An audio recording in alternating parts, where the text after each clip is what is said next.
October is on the horizon and still not a waterproof in sight. I mean, it doesn't feel like it right now. It's about 21 degrees. Yeah, I'm we've still been in the lucky, sunshine. but I know already some places have had quite a soaking, and if you haven't, you soon will. The weather is on the turn as the month ends. Yes, don't say it in that light-hearted cavalier fashion. What?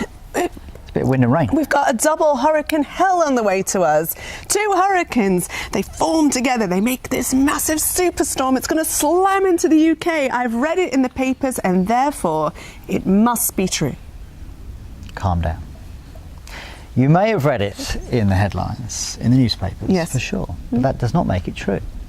No, but annoyingly, I'm being jocular about it and a bit provocative, and the annoying thing to me is, this is the kind of thing that my mum would read and then ring me up and say to me, there are 2 hurricanes headed for the UK and they're going to get together and you're all going to die.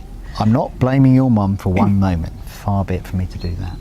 The trouble is that within these hyped up headlines that newspapers tend to indulge in, yes, there is always a tiny element of truth buried within the hype. By the way, it's only some newspapers, but the other thing is they're saying it's going to be called Storm Brian.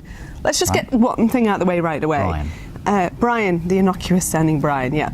Brian's the next on the list of the names that we would use this season for storms.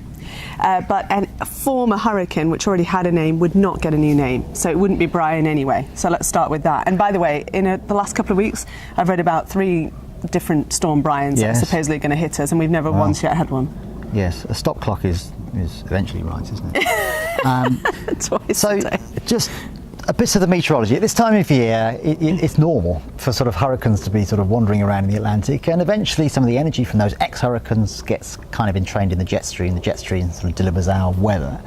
So in the upcoming week, some of that energy will get involved in the weather systems which cross our part of the world. Well, because we know it's been a very active Atlantic season. But in all likelihood, all that means is wind and rain at times, nothing too severe. Well, it's true that Hurricane Maria, of course, did affect the Caribbean, and then it sort of turned away, and now it's been meandering around in the Atlantic the last couple of days, and then Hurricane Lee's out there as well. And it is true that, you know, the forecast models have got them kind of edging their way towards us. That's true. Yeah, and some have the wet and windy weather in one place, and some have them in another place, and there's a lot of uncertainty, as there always is with these sort of situations. But I can tell you this much, the vast majority of computer model output indicates that there will be no hurricane force winds spreading across the UK. So call me complacent, but I'm pretty reassured by that. Once again, you spoil our fun, John. Sorry, I'm just telling you the truth. Yeah.